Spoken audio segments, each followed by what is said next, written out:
மதுரையில ரொம்பவே ஃபேமஸான ஒரு ரெசிபி எதுன்னு கேட்டா, கண்ண மூடிட்டு சொல்லுவோம். அது இந்த மட்டன் கொத்துக்கறிய வச்சு பண்ற கறி தோசை தான்னு. ரோட்டு கடையில சாப்பிடுற அதே ஃபீலு வீட்லயே. எப்படி பண்றதுன்னு பார்க்கலாமா?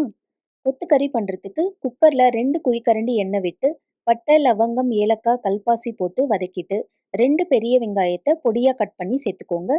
கொத்துக்கறிக்கு வெங்காயம் கொஞ்சம் அதிகமாவும், தக்காளி கம்மியாவும் இருக்கணும்.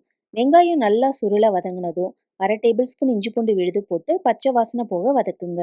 பொடியா கட் பண்ண 2 மீடியம் சைஸ் தக்காளியை சேர்த்து, கூடவே மசாலாக்கு தேவையான அளவு உப்பு போட்டு நல்லா சுருள வதக்குங்க. நல்லா வதங்கினதும் இதில் மசாலா பொருளை எல்லாம் சேர்த்துக்கோங்க. என்னென்னங்கிறத நான் டீட்டெயிலாக டிஸ்கிரிப்ஷனில் கொடுக்குறேன், செக் பண்ணிக்கோங்க. மசாலா நல்லா குக் ஆனதும் இதில் க்ளீன் பண்ண கொத்துக்கறியை சேர்த்து மிக்ஸ் பண்ணி 5 நிமிஷம் மீடியம் ஃப்ளேமில் குக் பண்ணுங்க. ஒரு 1/4 கப் மட்டும் தண்ணி சேர்த்துக்கோங்க. கை நிறைய புதினா கொத்தமல்லி போட்டு குக்கரை 8லிருந்து 10 விசில் விட்டுக்கோங்க. அவ்வளோதாங்க, செம்ம டேஸ்டான மட்டன் கொத்துக்கறி ரெடி. இதை நீங்கள் இட்லி, பூரி, சப்பாத்தின்னு எது கூட வச்சு சாப்பிட்டாலும் அல்டிமேட்டாக இருக்கும். கறி தோசை பண்ணுறதுக்கு ஒரு கரண்டி தோசை மாவை கல்லில் ஊற்றி இதுக்கு மேலே கொஞ்சம் உப்பு போட்டு முட்டையை நல்லா அடிச்சிட்டு சேர்த்துக்கோங்க. முட்டைக்கு மேலே நம்ம ரெடி பண்ணி வச்ச கொத்துக்கறியை சேர்த்து சுற்றி எண்ணெய் விட்டு வேக விடுங்க. திருப்பி போட்டு வேக வச்சு எடுத்து சர்வ் பண்ணுங்க.